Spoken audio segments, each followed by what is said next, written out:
Eneo 2021. Organiza Corporación ProHiggins con el patrocinio de Sofofa.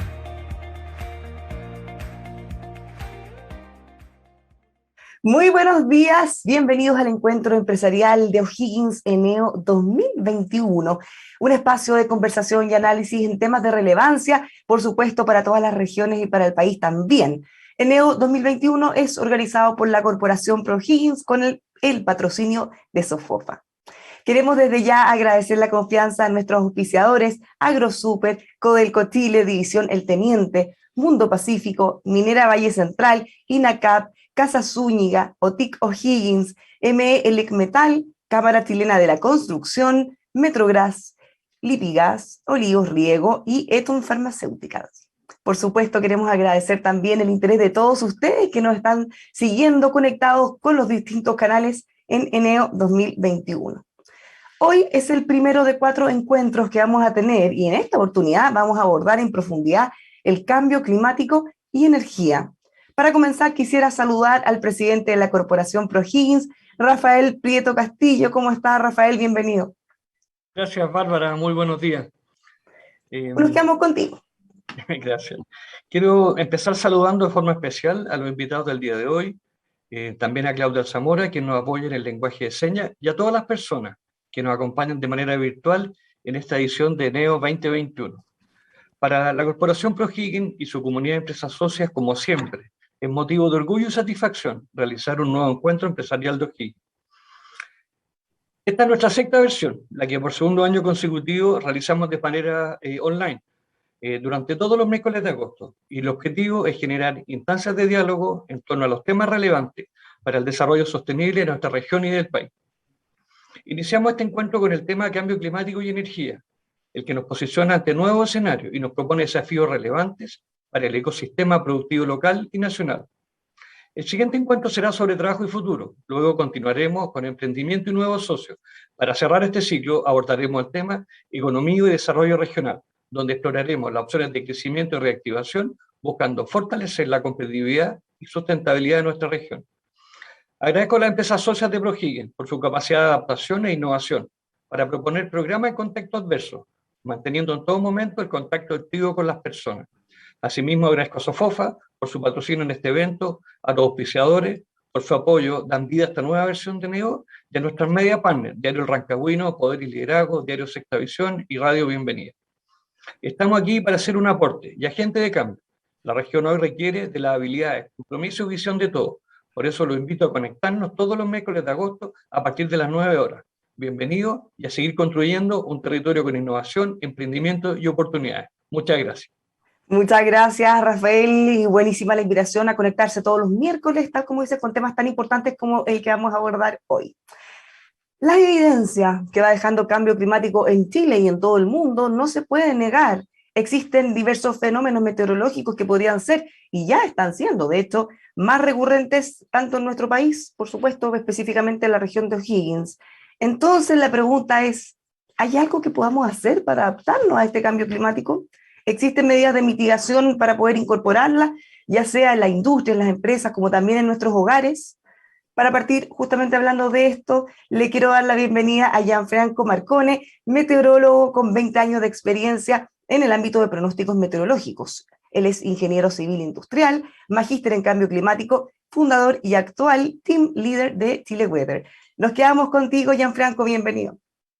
Así es, gracias Bárbara por tu presentación. Vamos a comenzar entonces con esta pequeña introducción a Eneo 2021, donde vamos a hablar un poco de cambio climático, cómo adaptarnos y mitigar sus efectos, desde varios puntos de vista. Primero que todo, desde el punto de vista del ciudadano común y corriente, pero también súper importante desde el punto de vista de la industria, que la industria se comience a adaptar, a pesar de que alguna ya se está adaptando, y también comienza a mitigar los impactos que está teniendo este cambio climático. Bueno, yo soy Gianfranco Marcone, soy meteorólogo de Canal 13, soy team leader también de Chile Weather, magíster en cambio climático. Vamos a comenzar primero con qué es lo que es. Yo creo que todos ustedes, por supuesto, saben lo que es el cambio climático, pero más que la definición, yo quiero entregarles cuál es como el ciclo de todos los procesos que han ocurrido y que se llega a la definición de cambio climático y sobre todo hoy en día a la definición de crisis climática. Primero tenemos los gases de efecto invernadero que siempre han existido y tienen que existir. Ahí no hay nada de culpa del ser humano más allá de los gases antropogénicos que sí son emitidos por la mano del hombre.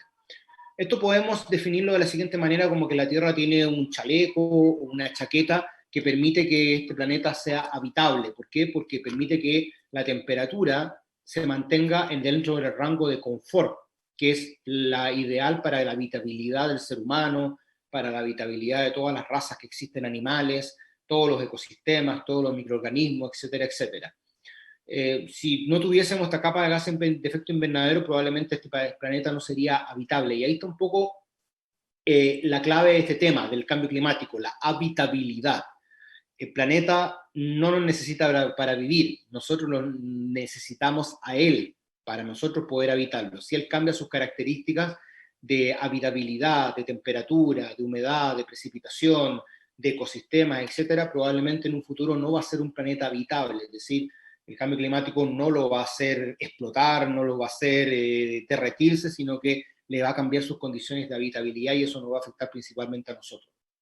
Esos gases de efecto invernadero, el hombre los ha ido modificando mediante una serie de actividades que vienen de origen humano, gases antropogénicos, combustión, principalmente de combustibles fósiles, vehículos, industria, hogar, etcétera, etcétera, agricultura, ganadería, obviamente que en cantidades muy grandes, y la agricultura no tiene nada de malo, por supuesto, al contrario, muy bueno, y la agricultura y la ganadería también, pero cuando es en cantidades muy excesivas, claramente que comienza a generar un problema.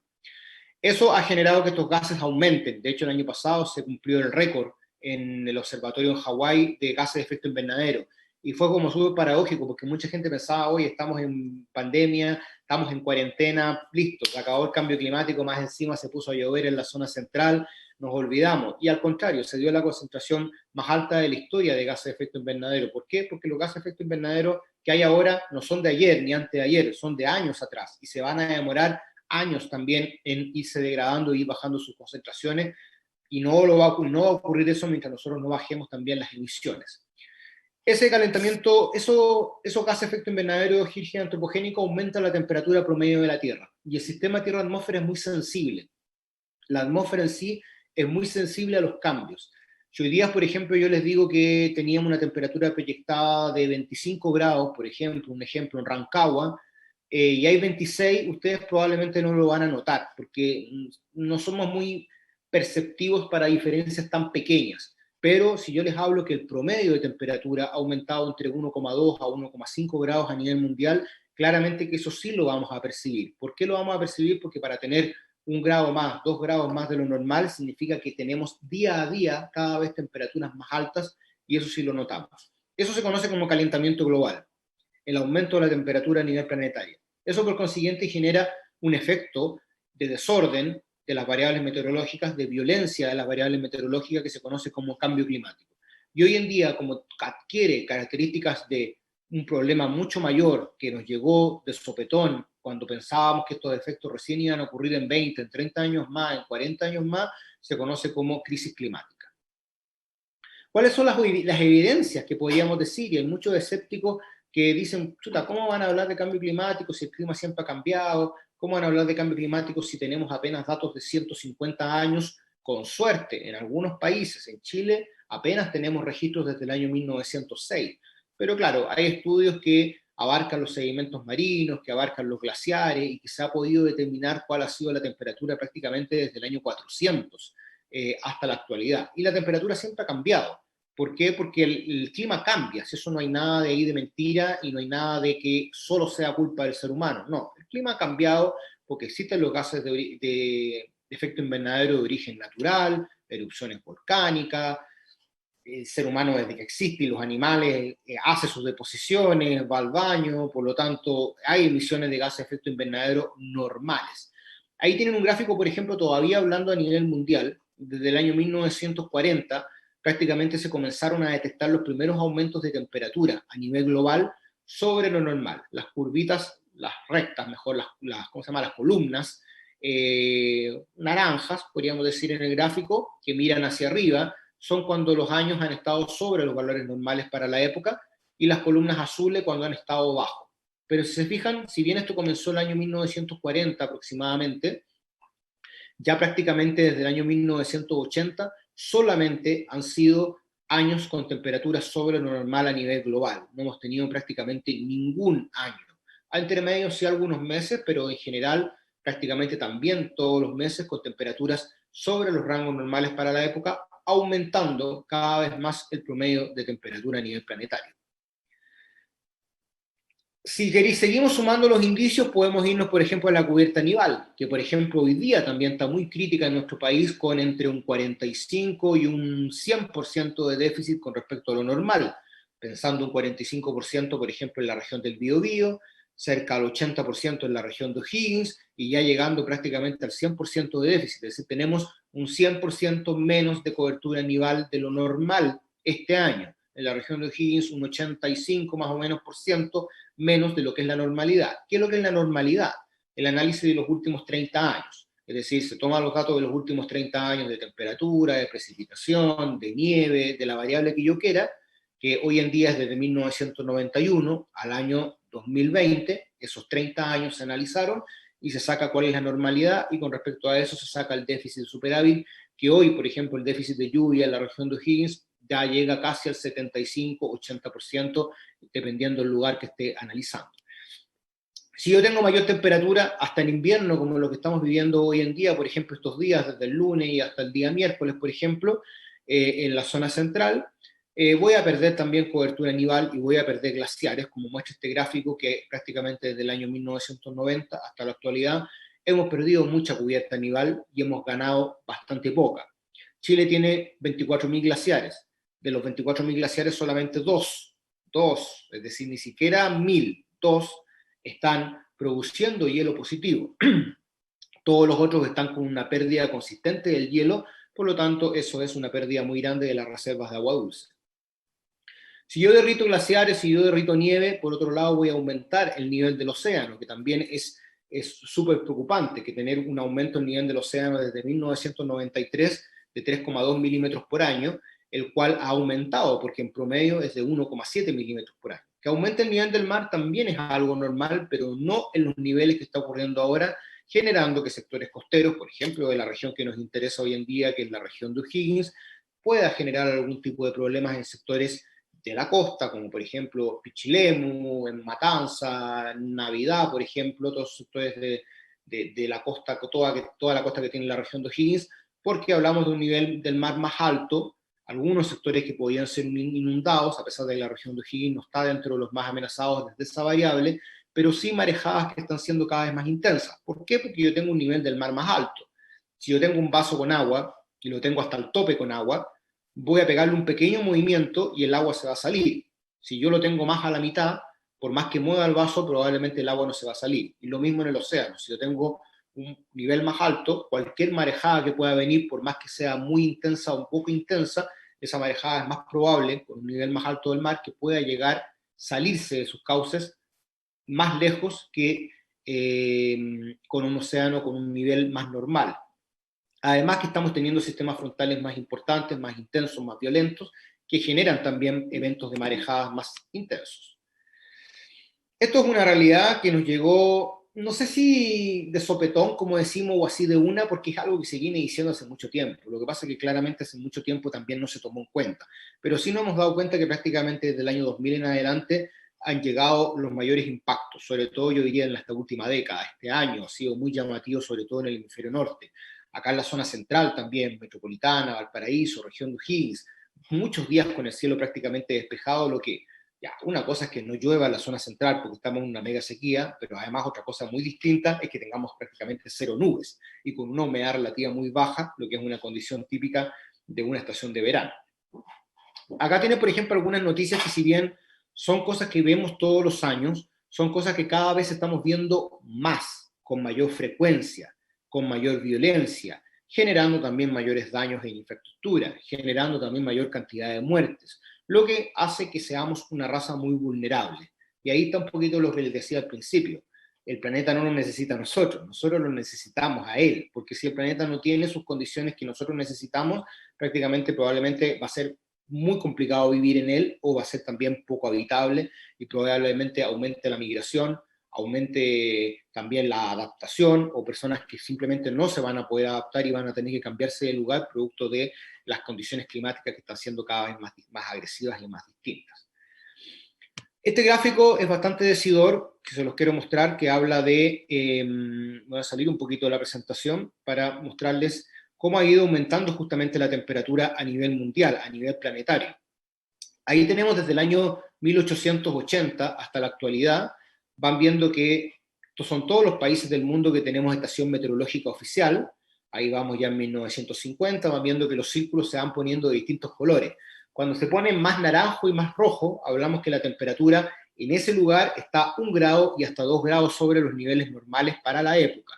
¿Ya? Y miren, a medida que ahí llegamos al límite que yo les decía, el año 2000, que para mí fue como el cambio así como abrupto, llegó el año 2000 y llegó todos los cambios importantes, y ahí está el último año que fue más que nada filtrado, porque todos los años los datos se tienen que filtrar, se tienen que analizar para ver si son reales, si son datos fidedignos, y luego ya pasan a formar parte de la climatología. Acá tenemos, por ejemplo, Chile en la tercera fila hacia abajo, segunda columna. Acá está Chile con un aumento de 0,9 grados sobre lo normal. ¿Ya? Súper importante el vecino. ¿Cuál es el vecino de Chile en este gráfico? China. ¿Por qué a mí siempre me gusta hacer notar la diferencia con China? Porque acá ustedes pueden ver que los gases de efecto invernadero se van para cualquier lado, de origen antropogénico, y no porque seas el país más contaminante vas a llevarte los mayores impactos. No es así. China tiene un aumento de 1,5 y Chile tiene un aumento de 0,9. No es tanto mayor el aumento de China con respecto a Chile para lo contaminante que es China con respecto a Chile. China es responsable del tercio del 50% de los gases de efecto invernadero. Es decir, podríamos decir que es responsable de un 18% más o menos a nivel global. Chile es responsable del 0,25, muy poco, pero ojo, que Chile per cápita es uno de los países más contaminantes del mundo, por per cápita. Pero lamentablemente este tema de los gases de efecto invernadero se van para cualquier lado y por ejemplo tenemos Mongolia, que es un país que no contamina tanto como China, que tiene un aumento de temperatura prácticamente al tope de 2,4 grados. Voy a volver a la presentación. Ahora se nos va a alojar un poquito en la región que nos interesa, que es la región de O'Higgins.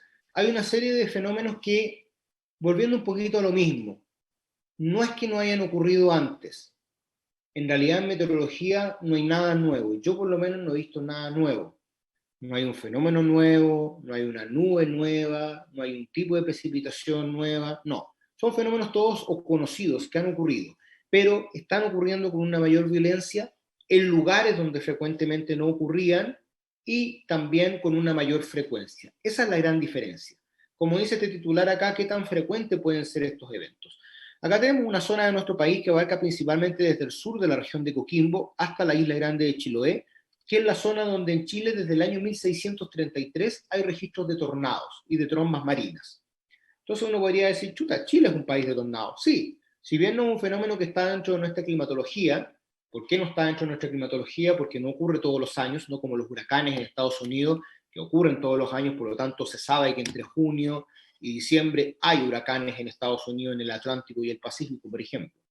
Pero si se fijan en estos gráficos que están acá al final, Chile claramente desde el año 2000 en adelante ha aumentado mucho la incidencia de huracanes, de tornados. Por ahí uno podría decir, bueno, pero obvio, hoy día tenemos más redes sociales, tenemos más celulares, hay más posibilidades de capturar. Sí, por un lado las redes sociales ayudan bastante, pero también estamos teniendo ante instrumentación que mide este tipo de fenómenos, hemos tenido una mayor incidencia de prácticamente, yo diría que el 80% han ocurrido en los últimos 20 años. La región de O'Higgins, si bien no ha sido muy propensa, sí puede ser en los próximos años más propensa a este tipo de fenómenos. La salva, podríamos decir un poco, la geografía metropolitana, O'Higgins, tienen geografía un poquito más abrupta, harta cordillera, por lo que frena en cierto modo este tipo de fenómenos, pero ya desde Maule al sur entra una planicie un poquito más importante, lo que hace mucho más propenso a Maule, a Ñuble y a Biobío este tipo de fenómenos.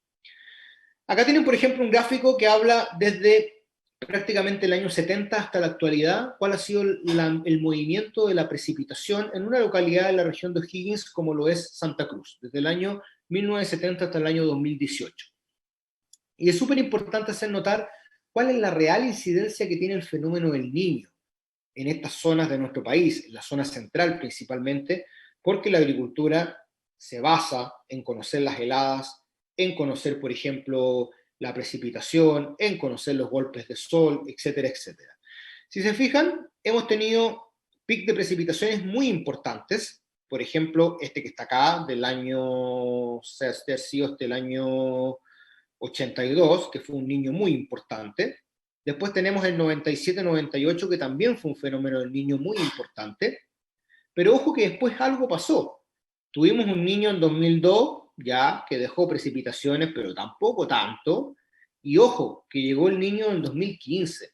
El Niño en 2015, en cuanto a lo que es el fenómeno del Niño, con una temperatura superficial del mar prácticamente igual a la del Niño del 97-98 y a la del Niño del 82, pero miren la diferencia de precipitación, prácticamente paupérrima, es decir, no se representó para nada.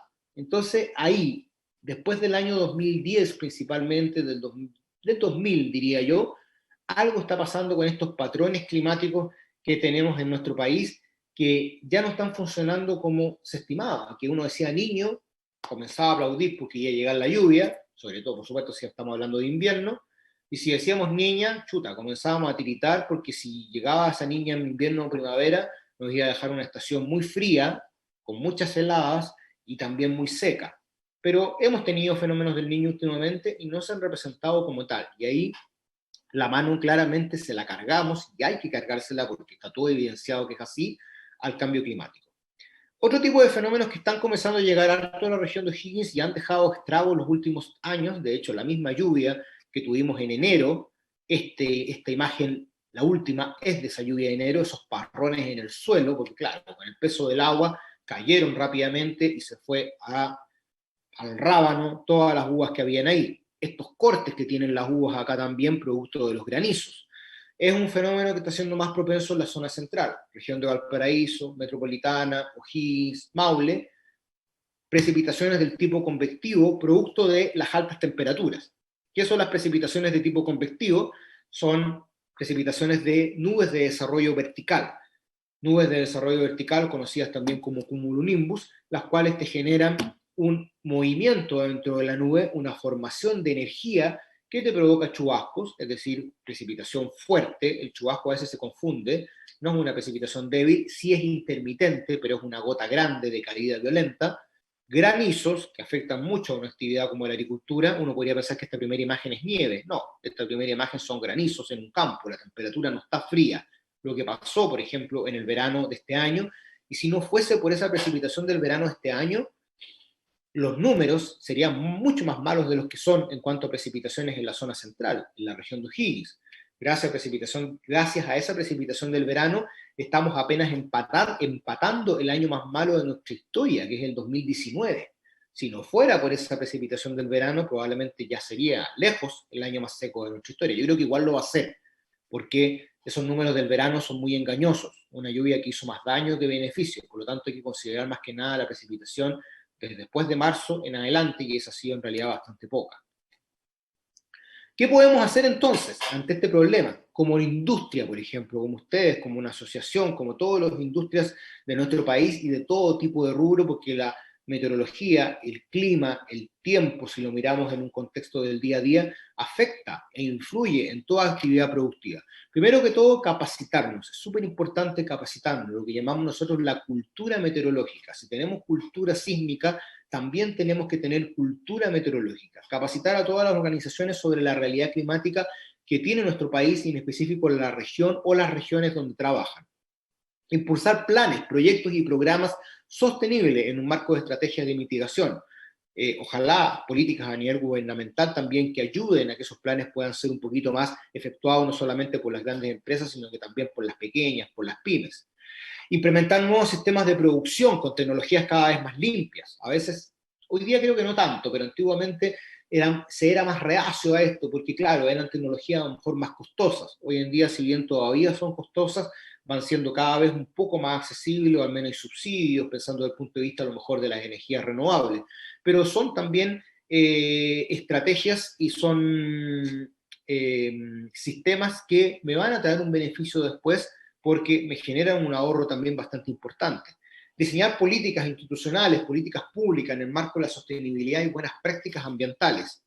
Cuantificar la huella de carbono y la huella hídrica. Es súper importante que cada empresa y no se tome como algo comercial, sino que se tome como algo de conciencia. Hay por ahí un jugo, un vino, huella cero, y se toma como algo más quizás comercial, porque sois... Y la idea ojalá que sea un trabajo más de conciencia, que ese vino sea huella cero, huella de carbono e hídrica, porque no afecta en su producción al medio ambiente. Fortalecer la planificación y la gestión de los recursos hídricos. Hoy en día algo que está siendo vital, el recurso hídrico, porque proyecciones ya hay que podríamos incluso quedar sin agua. Ya se dijo en la región de Valparaíso por una intervención que se hizo, por ejemplo, al embalse de los Aromos, que va a haber suministro hasta el año 2040, pero ojo que hay más regiones en nuestro país que están sufriendo esta sequía, dentro de las cuales es, por ejemplo, la región de O'Higgins. Como personas, ¿qué podemos hacer? Recordemos que las empresas las manejan las personas, todos ustedes son personas, por lo tanto, si no comienza por casa los cambios, va a ser mucho más difícil a lo mejor llevarlo a la industria, o al revés, partir en la industria y luego llevarlo al hogar. Mantenernos informados sobre la realidad climática de nuestro país es súper importante, de nuestra región, de nuestra zona. Cambiar nuestros hábitos de consumo. Todo objeto tiene un impacto negativo en el medio natural. Está bien consumir, está bien darse un lujo, está bien producir como empresa, pero todo sobreconsumo también lleva a que estas prácticas sean menos sostenibles, que tengamos también que generar mayor basura. Ojalá la basura no existiese, ojalá todo pudiese ser reciclado, puede ser una cadena virtuosa que se conoce como economía circular, que el último eslabón es recién en reciclaje, es decir, ojalá no reciclar, todo repensarlo, reutilizarlo, quizás rechazarlo, y si ya llega un momento en que ninguna de esas es posible, bueno, reciclarlo. Y por ejemplo, uno piensa que el plástico es un gran problema. El plástico no es el problema. El plástico es el problema es el uso que nosotros como seres humanos le damos al plástico. Si yo tengo una botella de agua de medio litro y me la tomo, y tengo la botella de plástico en la mano y pienso, ¿qué voy a hacer con ella? Si la boto a la basura pasa a ser un problema súper grande para el medio ambiente. Pero si la reciclo o le doy un mejor uso, pasa a ser una oportunidad. Hay empresas maravillosas de recicladoras de plástico que generan otros productos con ese plástico que podría haber terminado en un vertedero.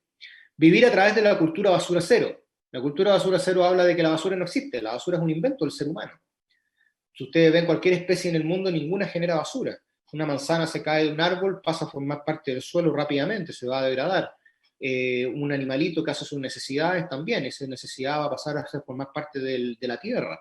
Nosotros somos los únicos que generamos una basura. Abro un paquete de papas fritas y lo tiro al suelo, ese papel no se va a degradar con nada, porque son inventos del ser humano estos envoltorios que se han ido creando. Conservar los ecosistemas naturales, ser parte de la transición hacia una economía circular, lo que le hablaba hace un tiempo. Ya no, la economía ya no se estima lineal. Listo, se produjo, se bota, se produjo, se bota. No, ahora entramos en una cadena virtuosa circular que ojalá hayan varias cosas entre medio, reciclar, reutilizar, o sea, reciclar al final, reusar, reutilizar, repensar, rechazar, compostar y al final poder optar por el reciclaje, que consiste en darle un nuevo uso también al plástico, al vidrio, al cartón, al Tetra Pak, etcétera, etcétera. Tener una dieta también más sostenible me va a servir a mí para la salud y le va a servir también al planeta. Entender lo que es la eficiencia energética. Eso es entonces la intervención. Espero que continúen con su actividad, que les sea muy provechosa con los grandes invitados que tienen. Aprovecho de mandar un saludo al maestro ahí, Fernando Santibáñez. Ahí les dejo también el código QR que nos puedan dar su opinión sobre esta actividad. Muchas gracias. Muchas gracias, Gianfranco. Súper interesante y a la vez preocupante. Bueno, tratando de mirar el vaso medio lleno, y es lo que vamos a hacer en el próximo panel, es buscar qué tenemos que hacer, cómo podemos hacerlo, y tal como decía Gianfranco, no solo desde las empresas, las industrias, desde nosotros mismos, en todos nuestros ámbitos. Vamos a entrar así al panel, pero antes les quiero mencionar que pueden mandar ustedes también sus preguntas, las pueden enviar al siguiente mail, eneo@eneo.cl. pro, una rayita, O'Higgins.cl. Vamos a estar, como ven, en vivo y en directo, así que si nos llegan vamos a hacer un esfuerzo por tratar de responder algunas de ellas. Ahora sí, para dar inicio a nuestro panel, les quiero presentar a nuestros invitados. Ellos van a disponer cada uno de aproximadamente 10 minutos para dar su visión en general del tema que estamos analizando en esta jornada, y después vamos a tener una conversación en la que, como les decía, vamos a poder también incorporar sus preguntas.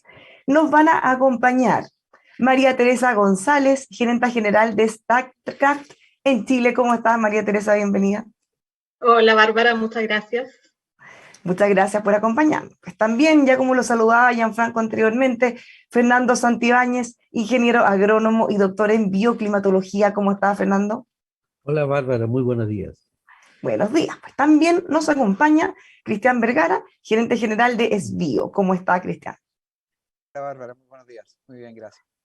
Muchas gracias a los tres por acompañarnos. Estamos seguros que vamos a tener una conversación súper interesante con información que sin duda no va a dejar a nadie indiferente. Vamos a comenzar con nuestra primera panelista, María Teresa González. Ella es gerenta general de StatCraft en Chile, una empresa de energías renovables del Estado noruego, que es hoy el mayor generador de energías renovables en Europa. Es además presidenta de Generadoras de Chile, directora de CLG, Líderes Empresariales por la Acción Climática, y de Tingiririca Energía. Nos quedamos con María Teresa.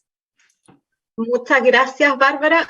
Voy a compartir pantalla. Ténganme paciencia porque yo normalmente vivo en Teams, entonces no tengo tanta experiencia con Zoom. Ustedes me cuentan si es que ven la presentación, por favor. Ahora la vemos perfecto. ¿Se la puede ampliar? De todas maneras. Ahí voy. Ya, excelente, lo logré.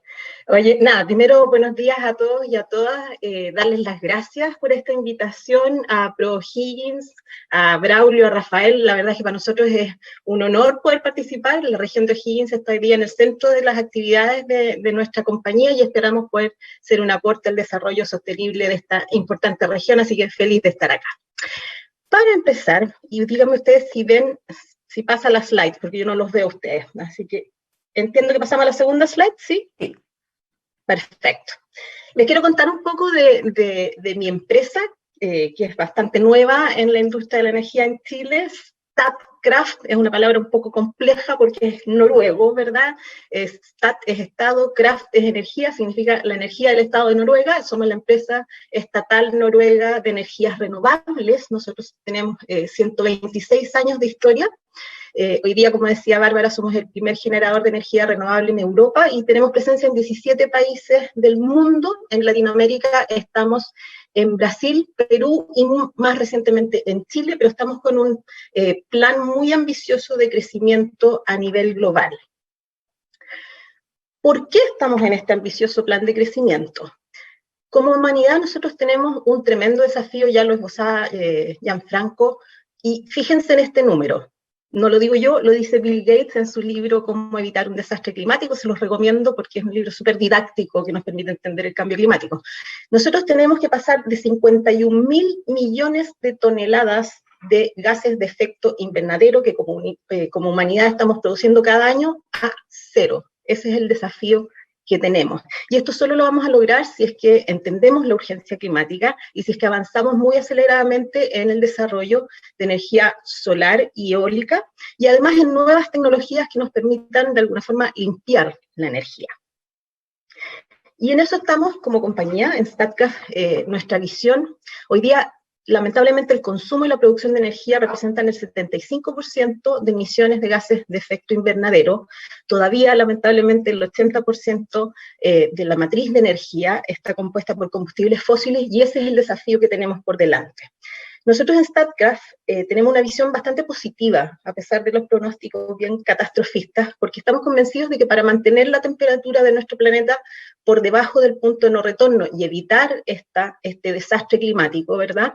Las energías renovables y la electrificación de los usos de la energía, es decir, usar la energía eléctrica limpia en las casas, en el transporte y en las industrias, nos va a permitir tener la solución a esta crisis climática, como la llamaba Gianfranco, ¿verdad? Y la buena noticia es que eso hoy día se puede, porque las tecnologías se han desarrollado exponencialmente en los últimos años, han bajado de costo y por lo tanto además hoy día son competitivas, ¿ya? Entonces creemos que hoy día sí se puede avanzar en una ambición climática que nos permita limpiar nuestra matriz energética. Quiero contarles un poco cómo vemos nosotros el futuro de la energía al 2050. Todos los años en Statkraft hacemos un informe que se llama el Low Emission Scenario, o el escenario de bajas emisiones, que es una visión de cómo se va a desarrollar la industria de la energía al año 2050. Y lo que nosotros vemos es bastante positivo. Nosotros creemos que efectivamente va a haber muchísima más energía renovable gracias al desarrollo tecnológico. Nuestras estimaciones es que la capacidad de energía solar se va a multiplicar por 30 y la capacidad eólica se va a multiplicar por 8. Creemos que va a haber un incremento muy significativo de la electrificación. La demanda de la electricidad se va a duplicar de aquí al 2050 y Bill Gates en su libro dice que se va a volver a duplicar al final del siglo. Y creemos que esto además va a estar impulsado fuertemente por la electromovilidad. Nosotros creemos que al 2050 casi el 100% de los autos nuevos que se comercialicen van a ser eléctricos. De hecho, en Noruega, para contarles, ya el año 2025 se van a dejar de comercializar autos en base a combustibles fósiles, solamente se van a comercializar autos eléctricos. Creemos que van a haber menos combustibles fósiles y que ya al 2035 la energía solar va a ser la principal fuente de energía del mundo y que la baja en los costos va a ser un gun driver en el fondo de esta transición energética. Creemos que al 2050 el costo de la energía solar más las baterías que permiten almacenar esta energía que es intermitente, porque el sol solamente está en el día y el viento no sopla todos los días, por lo tanto el gran desafío de estas tecnologías eólicas y solares es hacerse cargo de esta intermitencia para poder asegurar que haya energía en el sistema permanentemente, pero creemos que los costos de las baterías más solar van a bajar en un 60% aproximadamente, por lo tanto van a ser muy competitivos además. Y todo esto, toda esta combinación de factores va a hacer que las emisiones de gases de efecto invernadero puedan bajar en un 44%, ojalá logremos aumentar ese porcentaje. ¿Qué estamos haciendo en Chile? Yo les decía que a nivel global estamos en un proceso de crecimiento bien ambicioso por todo este escenario que estamos viendo, ¿verdad? Y es así como también en Chile nosotros estamos acelerando en forma muy importante el desarrollo de nuevos proyectos, especialmente eólicos y solares. Nosotros el año pasado lanzamos nuestra estrategia de crecimiento acelerado, le llamamos TEMON, que en mapudungun significa crecer. Queremos aumentar 10 veces la energía limpia que hoy aportamos al país para llegar a 2,5 terawatt-hora. Eso significa, en términos de capacidad instalada, crecer casi 14 veces en los próximos 5 años, lo que es bien ambicioso, pero creemos que es posible. Para eso estamos buscando nuevas oportunidades para el desarrollo de proyectos con foco en energía eólica y energía solar. Y siempre respetando nuestros estándares y valores que están muy en el core de nuestra estrategia de negocios, que son el respeto a los derechos humanos, el cuidado del medio ambiente, la salud y la seguridad de las personas por sobre cualquier activo, y la ética en los negocios entendida como cero tolerancia a la corrupción. Esos son los pilares de la conducta que esperamos de nuestra compañía. Para contarles un poco qué es lo que estamos haciendo hoy día más en concreto, y voy a ir de norte a sur en este mapa. Estamos muy contentos porque el año pasado adquirimos una cartera de proyectos solares que hoy tenemos en desarrollo. Están en la región de Tarapacá y en la región de Antofagasta y en la metropolitana, una cartera de proyectos por un total de 1.3 gigas, que es muchísimo. De hecho, acabamos de ingresar a tramitación ambiental el proyecto solar Pauna, que es hoy día el proyecto de mayor envergadura ingresado a tramitación ambiental en el sistema de evaluación ambiental. Es un proyecto de 562 megawatts de capacidad instalada.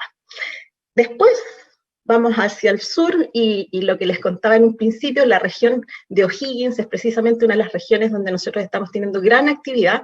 Nosotros tenemos ya 2 centrales de paso, la Higuera y la Confluencia, en la cuenca del río Tinguiririca, en un joint venture con la empresa Pacific Hydro, y si todo anda bien, a fin de mes vamos a iniciar la construcción de 3 parques eólicos, Los Cerrillos, Cardonal y Manantiales, en la comuna de Lituecha, así que estamos muy activos en la región de O'Higgins y esperamos ser un gran aporte desde esta región para la transición energética de Chile. Y por último, estamos también en la frontera de la región de los lagos y de los ríos, donde estoy hoy día, de hecho, de visita en nuestras obras. Aquí tenemos la central Rucatayo, una central de paso de 52 megawatts operando en la cuenca del río Pilmaiquén, y estamos construyendo en la misma cuenca otra central de paso de similares características que se llama Los Lagos. Tenemos aproximadamente un 40% de avance en esta central. Así que, como ven, estamos muy activos, nos gusta mucho Chile para invertir y estamos buscando nuevas oportunidades muy activamente en todo el país. Muchas gracias. ¿Tienes algo más? Solamente un último comentario que tiene que ver con justamente por qué Chile. Y yo creo que eso es importante, porque creo que es algo de lo que los chilenos nos tenemos que sentir orgullosas y orgullosos. Chile es un país que, aparte de los maravillosos recursos naturales que tiene, la mejor radiación solar en el norte, vientos espectaculares en la costa, tenemos además la fuerza de los ríos en la zona centro-sur, pero aparte de eso, Chile ha tenido una ambición climática y una visión en términos de cómo transitar en esta transición energética que ha sido muy pionera a nivel mundial. Entonces yo creo que eso es algo de lo que nos tenemos que sentir orgullosos, en medio siempre como que preponderan las noticias negativas, pero esta sí es una muy buena noticia para Chile. Es un círculo muy virtuoso que nos permite generar miles de empleos. La industria está tremendamente activa en inversión y son empleos que van a contribuir justamente a paliar la crisis climática. Así que creo que esta es una industria que va a traer muy buenas noticias para nuestro país. Ahora sí, muchas gracias María Teresa por su intervención, y qué esperanzador también que en Chile se pueda conjugar al mismo tiempo todo el tremendo potencial con las ganas, las inversiones y esta aspiración, como decía, climática. Vamos a continuar escuchando a Fernando Santibáñez, destacado ingeniero agrónomo, doctor en bioclimatología, profesor titular de la Facultad de Ciencias Agronómicas y director del Centro de Agricultura y Medio Ambiente de la Universidad de Chile, por supuesto también experto en cambio climático. Nos quedamos con usted. Bueno, les reitero mis saludos y es un agrado poder estar hoy día hablando de este tema que nos involucra tanto en el mundo moderno, en el cual la naturaleza nos pone a prueba, cambiándonos las reglas, ¿no es cierto?, de lo que habíamos estado acostumbrados hasta ahora. La agricultura es probablemente la actividad más amenazada, por cuanto es sin duda la actividad que más depende de las condiciones climáticas. Por lo tanto, dado el rol tan esencial que juega la agricultura en la sociedad, por cuanto esto produce el sustento básico para el ser humano, este es un problema que la verdad inunda a toda la sociedad. Toda la sociedad mundial tiene que involucrarse en el rescate de la agricultura, de modo de ponerla a resguardo, ¿no es cierto?, y que no quede en peligro nada menos que la alimentación humana. En Chile hemos observado como decía Gianfranco, una aceleración del calentamiento en los últimos años, en las últimas 2 décadas. Ustedes miren, ahí están las temperaturas máximas en la región de Santiago, en la zona central, y se ve claramente cómo van a la alza de manera sostenida. Cada año va superando al anterior, lo cual es extremadamente preocupante. Y por otro lado, la precipitación, si ustedes miran, ahí tenemos un promedio de varias estaciones precisamente en que está incorporado Rancagua, Santiago allí, se ve cómo en los últimos años se ha producido un descenso muy abrupto, prácticamente la precipitación se ha desplomado, ¿no es cierto?, lo cual nos tiene preocupados porque ya no parece ser una simple sequía, parece ser un cambio que es bastante más permanente. Esto está haciendo si nosotros miramos, está haciendo en la zona central de Chile. Eso es la precipitación hoy día, ¿no es cierto? En colores más café, donde llueve menos, y en colores más azules, donde hay más lluvia, por supuesto en la cordillera. Bueno, y hacia el año 2050, miren ustedes cómo puede llegar a cambiar este panorama. Bueno, ahí la región de O'Higgins queda, ¿no es cierto?, precisamente con un clima, con una precipitación que es más bien propia de la quinta región hoy día. De modo que nos tenemos que preparar para cambios porque sin duda que las plantas son seres extremadamente vulnerables para, para absorber estos cambios. Las ondas de calor, las ondas de frío, las heladas, las lluvias intensas y las sequías se pueden exacerbar, porque la ciencia climática dice que todos estos fenómenos debieran exacerbarse en un clima más inestable. Y bueno, las plantas tienen que gastar energía para defenderse contra estas amenazas. Y en ese proceso le restan capacidad productiva. O sea, como todo ser vivo que se tiene que defender de su medio ambiente, no tiene energías para crecer, no tiene energías para reproducirse, no tiene energías, ¿no es cierto?, para producir. Por lo tanto, la agricultura se enfrenta a un magno desafío, que es cultivar plantas en un ambiente más adverso, manteniendo los rendimientos, ¿no es cierto?, manteniendo la competitividad. Bueno, pero no todo es tan malo. El cambio climático también le trae a algunas especies un alivio, unas mejores condiciones, ¿no es cierto?, en los climas más fríos, especialmente como veranos más adecuados, ¿no es cierto?, inviernos menos amenazantes, veranos más secos en los lugares muy lluviosos, primaveras menos frías y aire más húmedo, lo cual les permite usar mejor el agua a las plantas. Por lo tanto, tenemos que tener la inteligencia para evitar los efectos negativos que pueden tener los fenómenos amenazantes y aprovechar todas aquellas condiciones que pueden señalar un efecto favorable para la vida de las plantas. Obligación nuestra es saber qué va a pasar, cuánto va a pasar, o sea, de qué magnitud es la amenaza y dónde va a pasar en el territorio, ¿no es cierto?, las distintas modificaciones que el clima va a tener en el futuro, de modo de poder informarle a los inversionistas, a los tomadores de decisión, a los hacedores de políticas y estrategias, ¿no es cierto?, el qué, el cuánto y el dónde. Esto es tarea esencial de la academia, esencialmente. Chile tiene grandes dilemas, ¿no es cierto? El cambio climático en Chile básicamente amenaza a la economía y a la sustentación humana porque amenaza a los recursos hídricos. Nosotros no tenemos huracanes, no tenemos grandes inundaciones, ¿no es cierto?, pero sí en nuestro punto vulnerable son los recursos hídricos. De manera que si vemos qué pasa con nuestro territorio, hay un déficit. La agricultura de la zona norte, de Valparaíso al norte, tiene un déficit estructural, ¿no es cierto?, del orden de los 450 millones de metros cúbicos de agua, que hoy día ya no están cubiertos. En la zona central, entre más o menos la región metropolitana y Maule, hay un déficit estructural de agua hoy ya de 2.000 millones de metros cúbicos.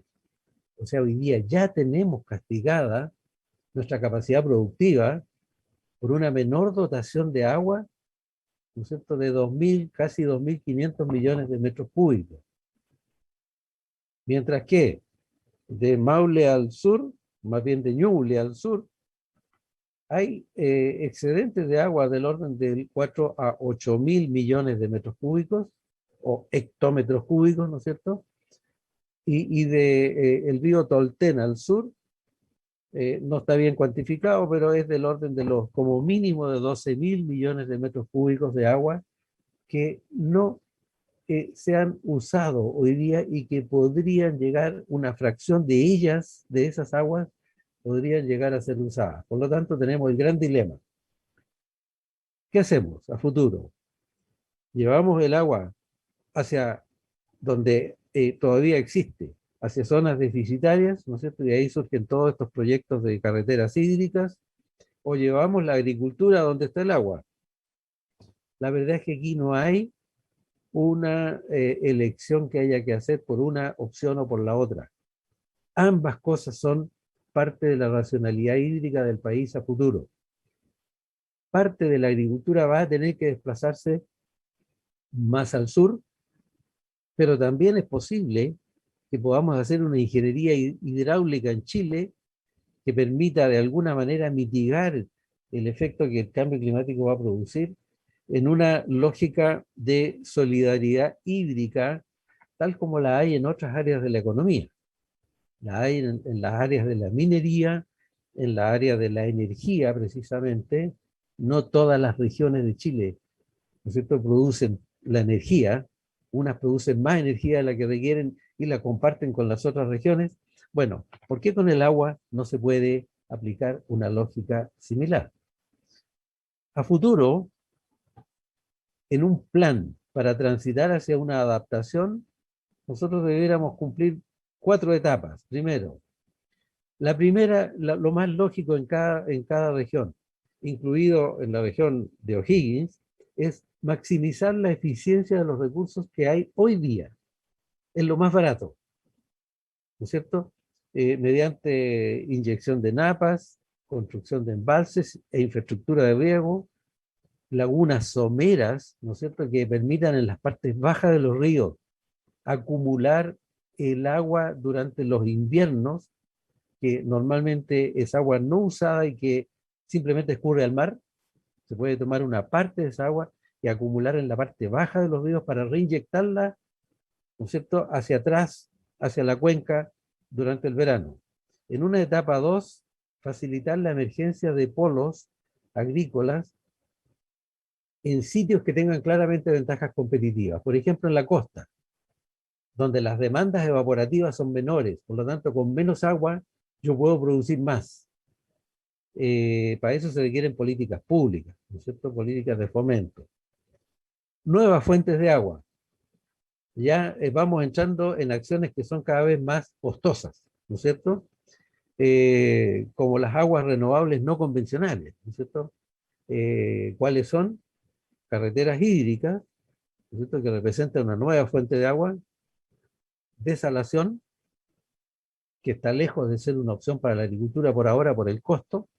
Y en una última etapa, probablemente en la que más debiéramos trabajar desde ya, es en hacer una agricultura territorialmente inteligente. Es decir, planificar el uso del suelo, fomentar los usos del suelo que estén de acuerdo, ¿no es cierto?, con la capacidad de carga territorial, con la capacidad que tiene cada territorio y con las aptitudes de cada territorio, de modo de no pelear con la naturaleza, sino más bien asociarnos con la naturaleza. Bueno, en un plan de ese tipo, las energías renovables juegan un rol esencial, porque todas estas opciones requieren energía. Todas las soluciones hídricas necesitan energía. El agua está intrínsecamente asociada, ¿no es cierto? Una buena gestión del agua siempre va a necesitar energía. Y pensar hacer eso con combustibles fósiles hoy día no es posible. En el futuro el horizonte es que mover el agua o gestionar el agua, ¿no es cierto?, almacenar agua, reusar agua, todo eso va a tener que ser en base a energías renovables. Necesitamos reflexionar hoy día para avanzar hacia una agricultura más adaptada a estos nuevos escenarios, ¿no es cierto?, que son un poco más hostiles. Necesitamos reducir la vulnerabilidad de nuestros agricultores frente a los eventos climáticos, capacitándolos, ayudándoles con tecnología para que sean menos vulnerables y estén menos a merced de estas amenazas. Necesitamos mejorar la capacidad de gestión de la agricultura, cómo reducir costos, cómo ser más eficiente en el uso de insumos, mejor acceso al agua, a semillas mejoradas, mejor infraestructura de riego. necesitamos más instrumentos para apoyar las transformaciones, instrumentos del Estado, ¿no es cierto?, que fomenten la adopción de nuevas estrategias, nuevas tecnologías de producción, obras hidráulicas. Necesitamos tecnologías de riego modernas, de alta eficiencia, que las hay, nuevas variedades, ¿no es cierto?, que incorporan ingeniería genética, cultivos protegidos que hoy día están siendo una realidad en todo el mundo, ¿no es cierto?, para protegerse de granizos, de lluvias, de golpes de calor, en fin, de insectos. Necesitamos sistemas de cultivo mixto, donde combinamos árboles con cultivos bajos, porque unos se protegen a otros. Necesitamos sistemas de alerta temprana que nos permitan avisorar con suficiente tiempo cuando viene una amenaza. Sistemas de cosecha de agua. Yo creo que Chile ahí tiene una gran deuda. No hemos trabajado en lo que es cosecha de agua, ¿no es cierto?, almacenamiento de pequeñas cantidades de agua, digamos, de un par de millones de metros cúbicos, ¿no es cierto?, que se pueden manejar aprovechando los escurrimientos temporales. Uso de energías renovables, evidentemente, el futuro del agua está intrínsecamente ligado al futuro de las energías renovables, no cabe duda. Técnicas para atenuar el estrés de las plantas para soportar los golpes de calor a futuro.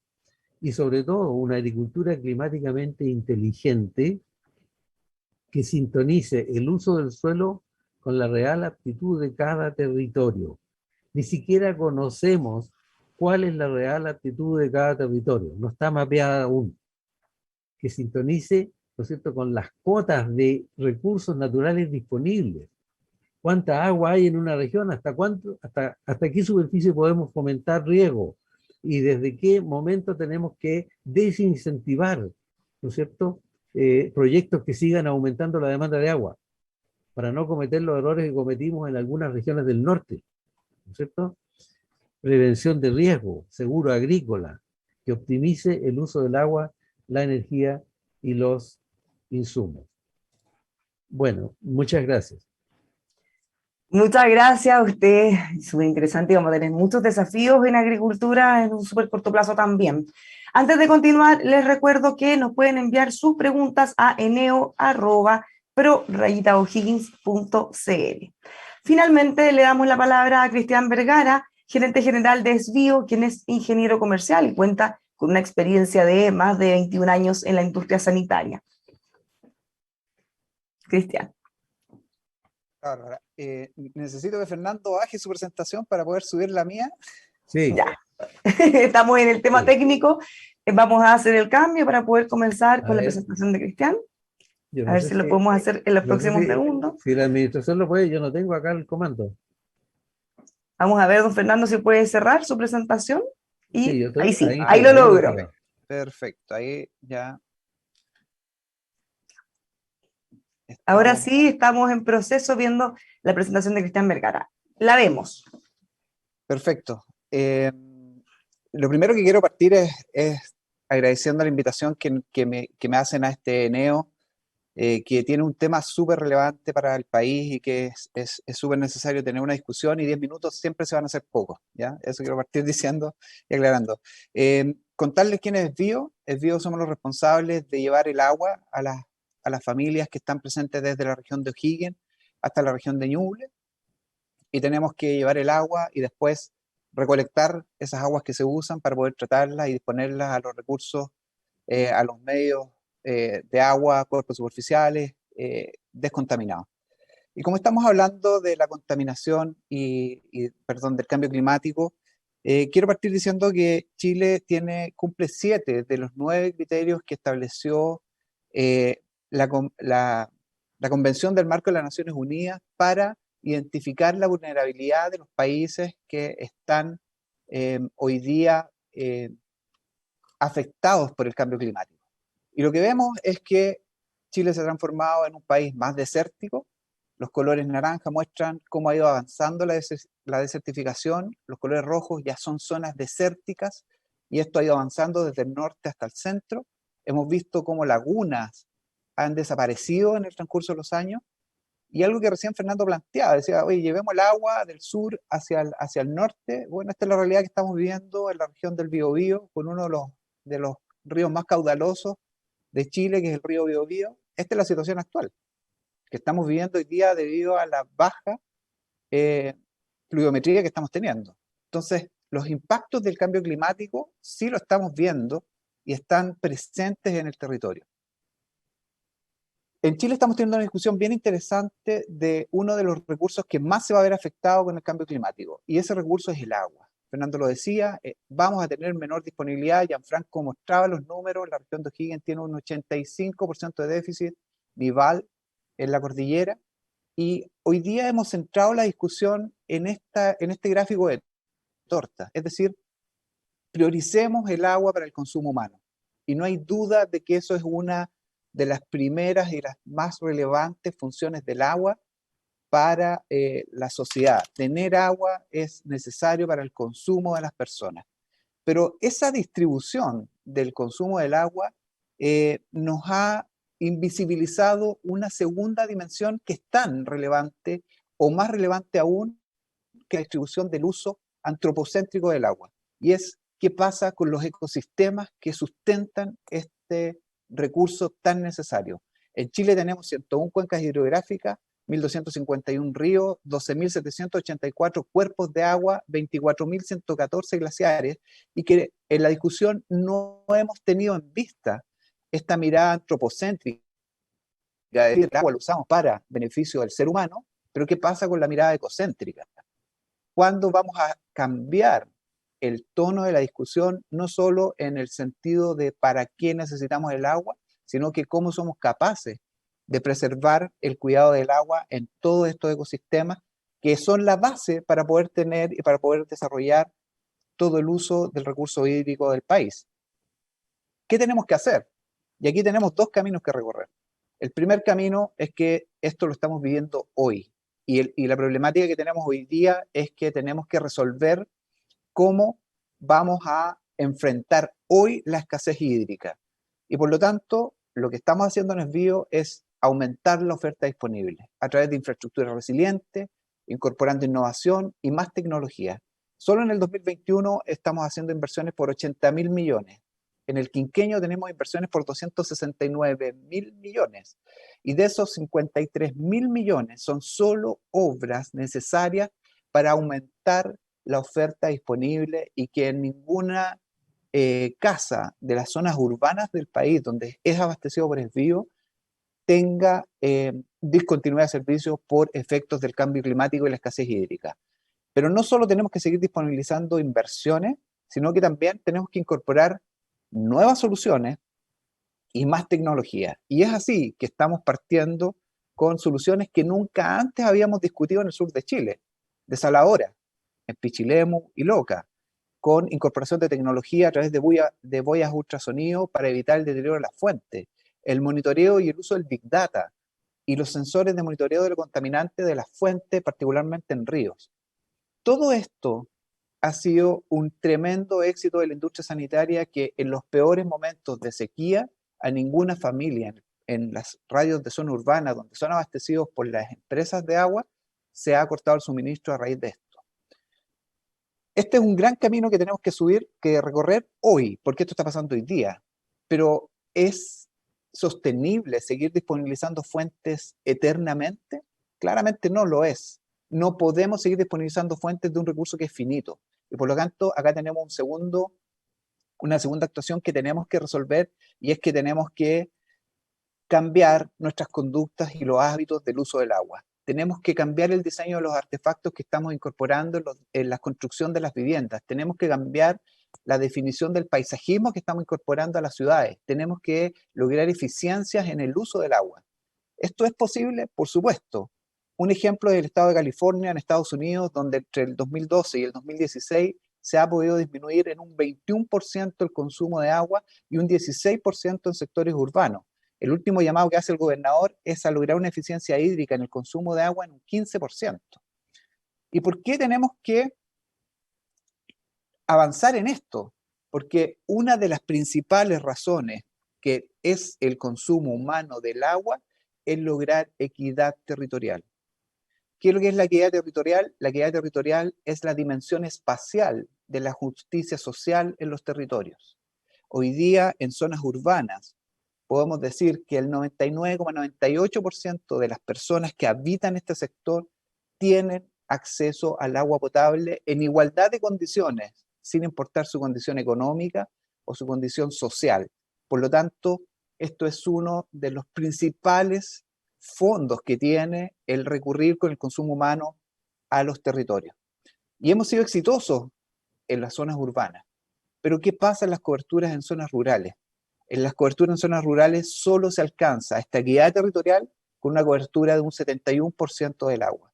Actualmente existe 1.500.000 personas que no tienen acceso a agua continua y segura en zonas rurales. Los sistemas rurales en la región de O'Higgins son 221, 299 en Maule, 181 en Biobío y 187 en Ñuble. Todos estos sistemas rurales son los que viven con mayor gravedad las consecuencias del cambio climático. Y es por eso que una de las dimensiones más relevantes de la discusión del agua asociada al cambio climático es seguir avanzando con el concepto de equidad territorial, que hasta hoy hemos sido exitosos, pero que tenemos todavía desafíos presentes en las zonas urbanas, en las zonas rurales, de cómo logramos esa equidad territorial. Ahora conectemos el agua con el consumo cómo se conecta el agua con la energía. Hoy día en nuestro país el 28% de la capacidad instalada corresponde a hidroeléctrica.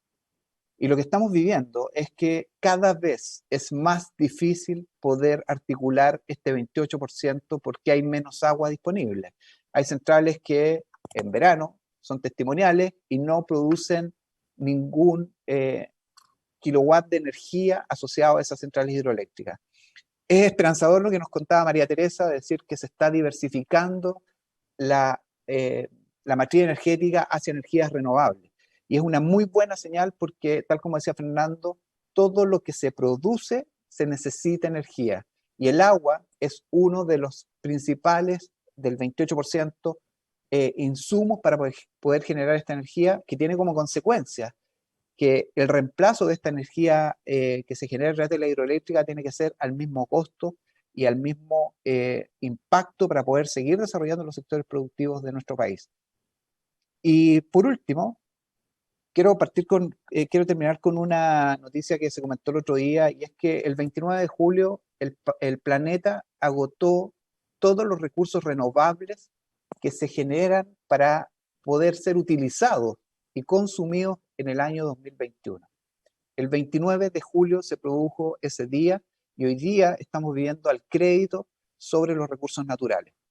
Pero ese tiempo del 29 de julio, si ustedes miran el gráfico, cada vez ha sido más temprano el agotarse los recursos renovables del planeta.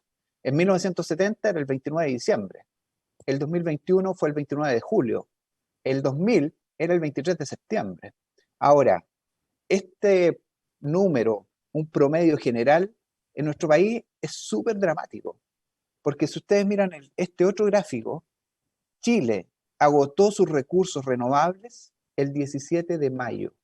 El 17 de mayo Chile agotó la generación de todos sus recursos renovables, y donde el agua es uno de los recursos más afectados por el cambio climático y que tiene mayor sobreexplotación para la producción de todas las fuentes. Por lo tanto, la única solución viable para poder resolver esto es tener un acuerdo como país sobre cuáles son los pasos que queremos dar y que queremos construir respecto a la problemática del cambio climático y cómo está afectando esta al recurso hídrico, que es tan necesario para poder seguir afrontando todos los desafíos que tenemos como país y lograr un crecimiento y avanzar con todos los problemas y todos los desafíos que tenemos hacia el futuro. Así que solo quiero dejar esta reflexión de que aquí no es solo las grandes empresas, el gobierno, sino que cada uno de nosotros tiene que cambiar sus hábitos y conductas para poder tener un planeta que nos dure por mucho tiempo, porque no hay otro y tenemos que avanzar en este tremendo desafío. Así que eso es lo que quería contarles en 10 minutos. Así que muchas gracias. Espero haber cumplido con el tiempo.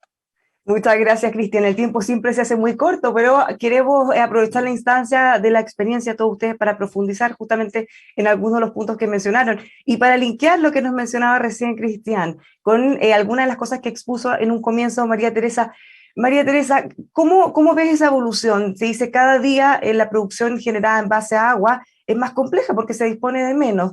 Y al mismo tiempo, un factor de los que mencionaste que eran claves, la baja de los costos, nos han permitido ir cambiando desde un inicio, que las apuestas siempre iban a la producción de energía con centrales de pasada, con centrales con embalses, por ejemplo, a otro tipo como la eólica, la solar, y el potencial que tenemos, por supuesto, en Chile para eso. Bárbara, nosotros de hecho en Chile tenemos un potencial que es inigualable, de verdad que tenemos ventajas competitivas con el resto de los países que son súper significativas. Es verdad que la hidroelectricidad se ha visto estresada en el último tiempo por la baja de lluvias y la verdad es que los costos de las energías solar y eólica están bajando, por lo tanto están siendo más competitivas. Entonces, hoy día, si tú ves, en fondo, el grueso de las inversiones que se están desarrollando son en energía solar y en energía eólica. Ahora, dicho lo anterior, todavía nos quedan hartos desafíos, porque los principios, en el fondo, del sistema eléctrico tienen que ver con la seguridad del sistema, asegurar que haya suministro eléctrico para todas las chilenas y chilenos y con que sea a mínimo costo posible, ¿verdad? Y en ese sentido, todavía las energías renovables estamos pasando por una transición. No es posible cambiar la matriz de un día para otro porque hay desafíos como las líneas de transmisión, por ejemplo, que son las carreteras que nos permiten evacuar la energía desde los grandes centros de producción, que la solar está básicamente concentrada en el norte, por lo tanto necesitamos estas carreteras para poder traer la energía a los centros de consumo. El almacenamiento, yo mencionaba hace un rato que las energías renovables hoy día son variables, porque no están los recursos a disposición siempre, ni el sol ni el viento, entonces todavía hay un gran desafío en materia también de almacenamiento. Estas baterías, que son una gran promesa, que todavía son caras y que por lo tanto todavía no son una solución que sea costo eficiente, pero que probablemente en los próximos años sí lo van a hacer. Y también está toda la promesa de los nuevos energéticos, que también nos van a permitir limpiar la energía. Por ejemplo, en Chile, y ustedes habrán escuchado en el último tiempo hablar mucho del hidrógeno verde famoso, que es una gran promesa para nuestro país, es un energético que podría llegar a convertirse en una industria tanto más relevante que la minería para Chile. Entonces estamos todos muy atentos y tratando de entender este nuevo ecosistema, que es una promesa también de transición energética. Pero yo creo que de verdad mi esperanza está en el desarrollo de la tecnología. Yo creo que en la medida en que la tecnología, con la política pública, con el desarrollo de los mercados, van caminando juntas, que es lo que ha estado pasando en Chile, la verdad es que se produce un círculo virtuoso que nos va a permitir avanzar harto en esta urgencia climática. Este es un tema que venimos conversando hace muchos, muchos años y probablemente nadie hubiera imaginado que la evolución iba a ser tan rápida, sobre todo la baja de los costos. Los costos de producción de energía limpia eran muy inalcanzables prácticamente, vemos que eso ya no es así. ¿Cuánto puede seguir contribuyendo el almacenamiento, que es una de las piedras de tope? ¿Qué tan avanzado están o cuánto tiempo tenemos que ir pensando en eso? Nos falta todavía no es una solución, como te decía, costo eficiente, pero lo que vemos es que de verdad que el desarrollo tecnológico es exponencial. Por lo tanto, es muy probable que en los próximos años, 4, 5, 6 años, en el fondo, esta sí sea una solución. Pero en el intertanto tenemos que ir avanzando paso a paso y por eso que esta transición tiene que ser también con mucha responsabilidad desde el punto de vista de la seguridad del suministro y de que sea costo eficiente para las personas. Fernando, en la exposición del meteorólogo Gianfranco Marcone, él señalaba que parte de los cambios, parte de los efectos del cambio climático iban a incluir, por supuesto, migración, gente que ya no iba a poder vivir en algunos lugares, que probablemente iba a tener que trasladarse a otros. Usted hizo esa conexión también con la agricultura. ¿De qué depende? ¿Qué tipos de productos se van a poder migrar de algunos lugares de otros? Porque hay algunos que necesitan un clima o un sector específico. No es solo llegar y decir, bueno, ahí hay agua, y trasladar la actividad hacia allá. Vamos a tener que hacer cambios también en nuestra alimentación, por ejemplo, en qué productos se les da prioridad. Claro, mira, yo creo que Chile tiene unas transformaciones territoriales importantes, o sea, hay polos productivos que claramente tienen que desplazarse para encontrar mayor seguridad en materia de los recursos naturales que necesita esa actividad. Y la agricultura es una de las actividades que más depende de los recursos naturales, entonces, y sobre todo el agua. Seguir pensando en que podemos producir, por muy excepcionales que sean las condiciones climáticas de la zona centro-norte de Chile, producir el grueso de nuestra agricultura allí, bajo condiciones de riego, es difícil porque no está asegurado el futuro hídrico. Entonces es azaroso plantear un desarrollo basado en un recurso que va en franca disminución. Por lo tanto, lo más inteligente para Chile es comenzar a fomentar y a crear las condiciones para que puedan formarse polos de agricultura en zonas donde hay mayor seguridad hídrica. Estoy hablando de probablemente Biobío al sur, ¿ya? Donde aún bajo escenarios de cambio climático, probablemente esa sección del país todavía va a tener agua para poder asegurar una producción de alimentos y de un sector de exportación, ¿no es cierto?, del cual nuestra economía está dependiendo fuertemente hoy día. No podemos olvidar que la agricultura está produciéndole al país 20.000 millones de dólares directamente en exportaciones. Por lo tanto, hay que poner a resguardo esta actividad. Y una forma inteligente es, claro, con obras hidráulicas para aprovechar hasta la última gota de agua donde el agua no está. Pero también es inteligente, es ir a producir agricultura con nuevas tecnologías, porque no es lo mismo, como bien sugieres tú, Bárbara, no es lo mismo producir uva en Copiapó que producir uva en Osorno, pero se puede producir, solo que con tecnologías diferentes.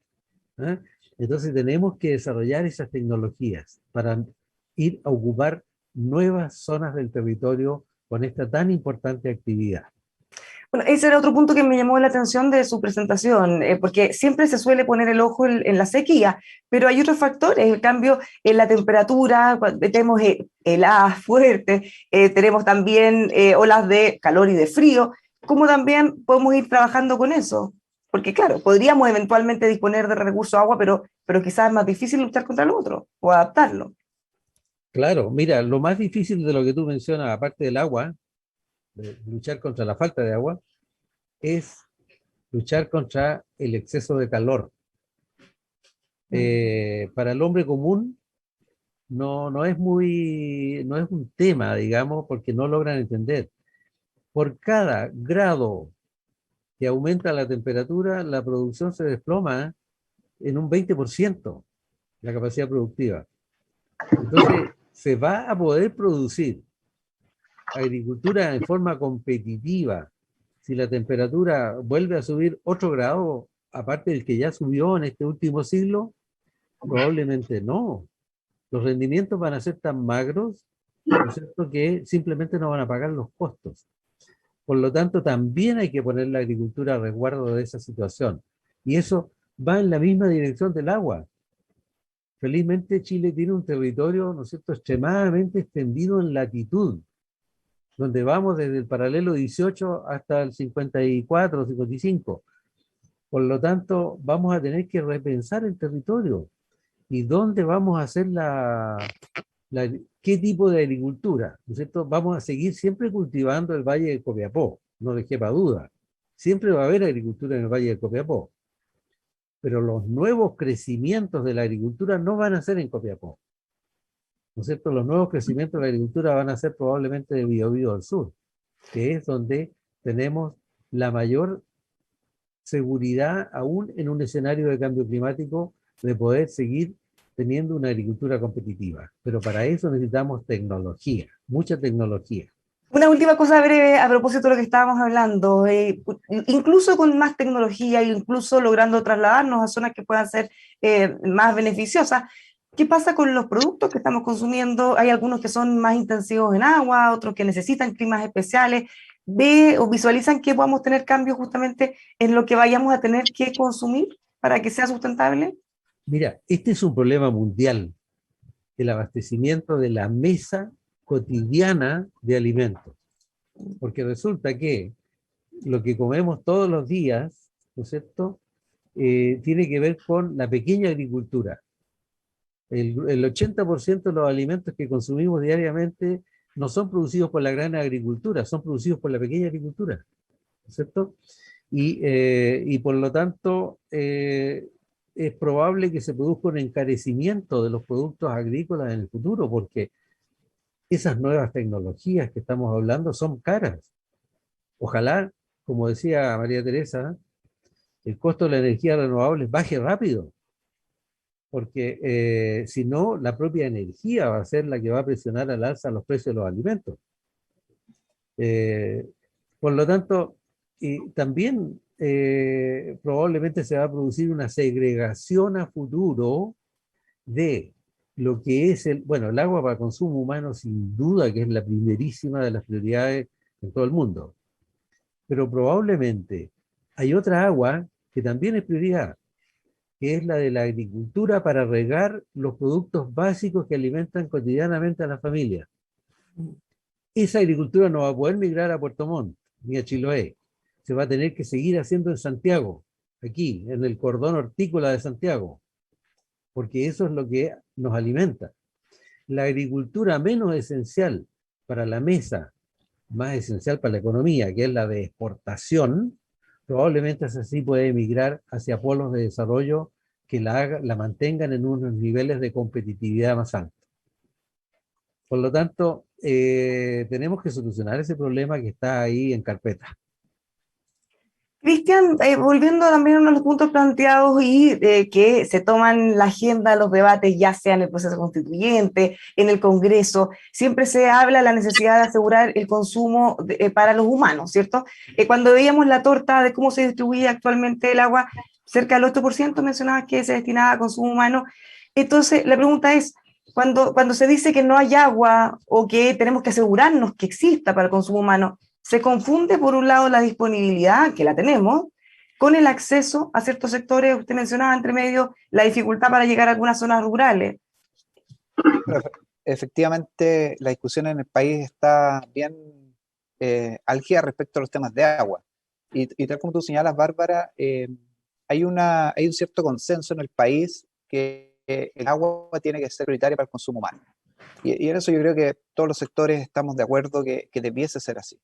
Ahora, esa frase de que el agua sea prioritaria para el consumo humano esconde una serie de brechas que resolver para que eso suceda. O sea, hoy día en las zonas urbanas del país tenemos cobertura del 100% de agua potable, pero esa realidad no es la misma en las zonas rurales. Y por lo tanto, esa brecha en las zonas rurales no está porque falte agua en sentido de cantidades, sino que falta infraestructura disponible para poder resolver esa problemática. Es que esa es una precisión, perdón, esa es una precisión muy importante para cómo se está dando el debate, cuando se dice o se trata de instalar que en realidad no hay agua para ellos porque se está usando en otras actividades. En realidad, como dice usted, hay un déficit de programación, de planificación para que haya infraestructura que les llegue, la que sí hay.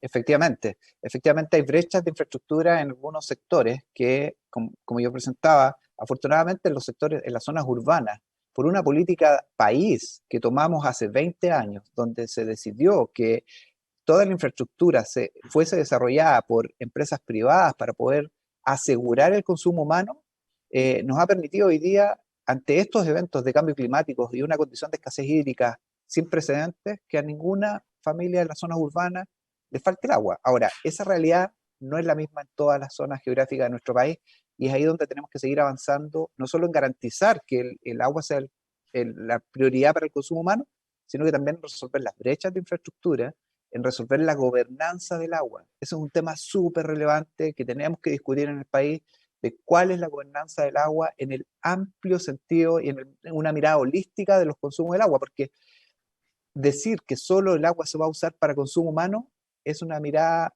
miope de la problemática real del país. Necesitamos agua para producir energía, necesitamos agua para producir alimentos, necesitamos agua para generar riqueza para el país, para desarrollarnos como país, porque si solo dejamos con una mirada única el uso del agua, la verdad que estamos siendo bien, es una mirada poco realista, para ponerlo en palabras diplomáticas del consumo del agua. Llevando los efectos prácticos, incluso aunque quede súper consignado en la Constitución, que tiene que ser así, bueno, si no se desarrollan esas obras vamos a continuar con el mismo problema. Falta una mirada quizá más amplia en cuanto a no solo pensar cómo repartir el recurso, que además ya tenemos problemas porque lo que está, entre comillas, repartido es más de lo que tenemos actualmente y nos quedamos un poco en cómo generar más. Bueno, yo planteo siempre que tenemos un problema hoy, y el problema hoy es que tenemos en algunas ciudades pocos recursos disponibles y poca infraestructura disponible para poder canalizar la agua que existe. Entonces, tenemos que hacernos cargo hoy de esa problemática, que en el caso yo puedo hablar por el sector sanitario, nos hemos hecho cargo y con un plan de inversiones gigante para poder garantizar eso. Ahora, ¿es sostenible en el tiempo seguir disponibilizando la oferta? Personalmente yo creo que no. Yo creo que tenemos que adosar a esta mayor disponibilidad de oferta un cambio en la conducta de las personas del uso del agua.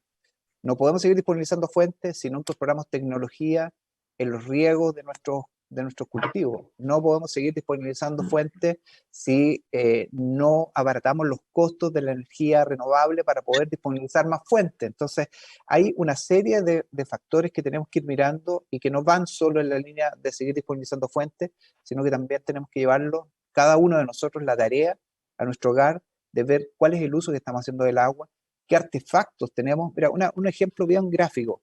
Cuando se desarrollan viviendas sociales en el país, se siguen poniendo estanques de 50 litros los WC. Entonces, ¿es sostenible eso en el tiempo? Por supuesto que no. Si hoy día hay tecnologías mucho más eficientes para los artefactos sanitarios que con 10, 15, 20 litros pueden hacer el mismo funcionamiento en el WC. Esa mirada de cambio micro es la que tenemos que cada uno de nosotros adoptar para poder tener un país que podamos seguir produciendo el PIB per cápita que tenemos y seguir avanzando en todos los desafíos que tenemos como país.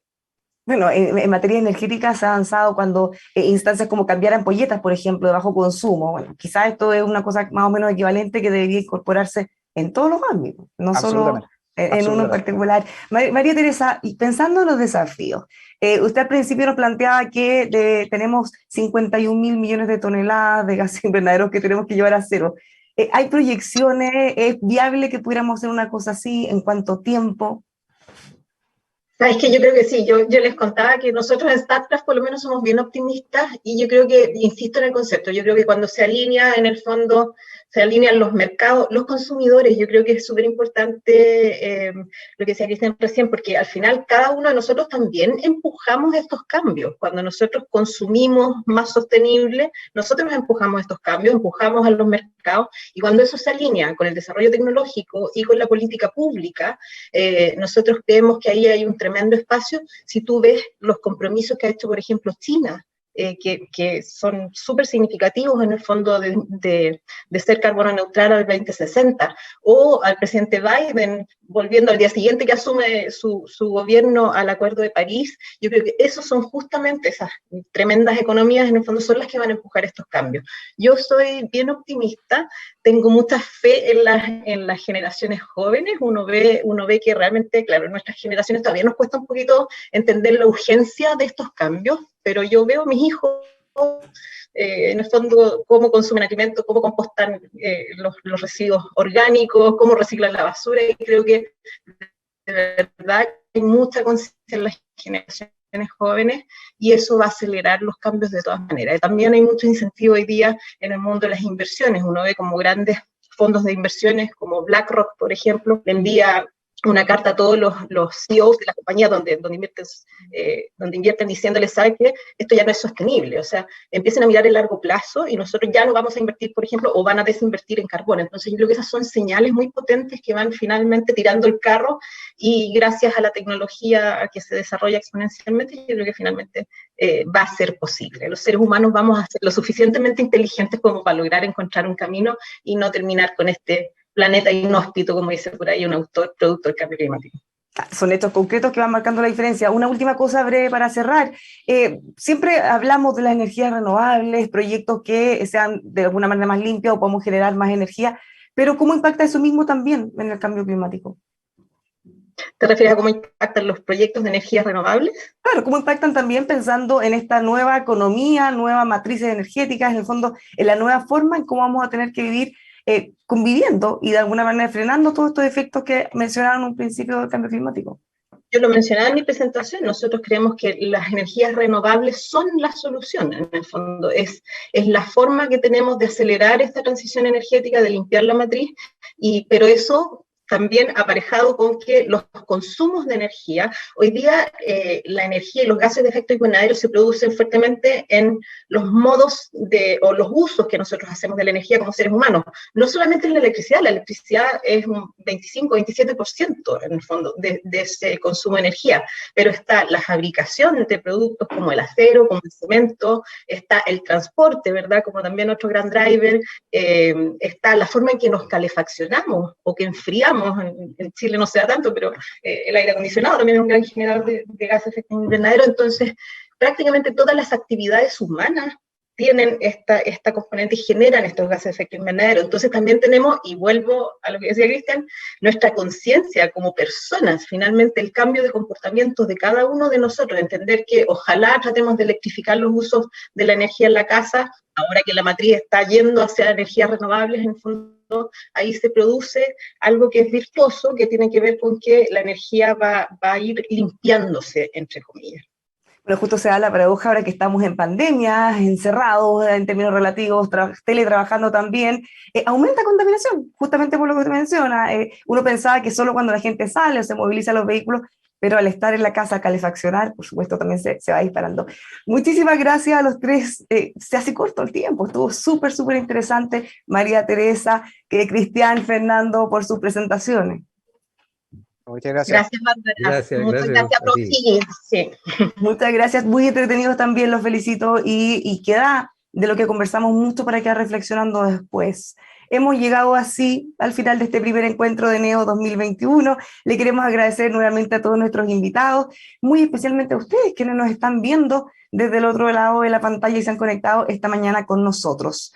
Este encuentro, les vuelvo a mencionar que se ha hecho posible gracias al patrocinio de Sofofa, al auspicio de AgroSuper, Codelco, Chile División del Teniente, Mundo Pacífico, INACAP, Minera Valle Central, Casa Zúñiga, OTIC O'Higgins, ME Elecmetal, Cámara Chilena de la Construcción, Metrogas, Lipigas, Olivos, Riego, Eton Farmacéuticas. También le queremos agradecer, por supuesto, medios asociados, Diario El Rancagüino, Diario Sexta Región y Radio Bienvenida. Corporación ProHiggins les deja invitados desde ya al próximo miércoles, a la misma hora, a las 9 de la mañana, a un nuevo espacio de conversación y reflexión. En esa oportunidad el tema central va a ser el trabajo del futuro, como siempre, aquí en ENEO 2021. Muchas gracias a todos y que tengan un muy buen día. Hasta el miércoles. Chao, Bárbara, gracias. Gracias, ProHiggins. ENEO 2021. Corporación ProHiggins te invita a participar del encuentro empresarial de la región de O'Higgins. El miércoles 11 de agosto, a las 9 horas, conversaremos de trabajo y futuro, con la conferencia de Philip Wood, gerente general de Circular HR, Fundación Chile, y un panel integrado por Danilo Rojic, socio director People and Partners, Mileni Divarne, gerente de Personas Lipigas, y Daniel Laporte, gerente de Gestión y Personas, Cámara Chilena de la Construcción, con la moderación de Juan Manuel Astorga. Conéctate el miércoles 11 de agosto a las 9 horas, por la web de ProHiggins o por EMOL TV. ENEO 2021.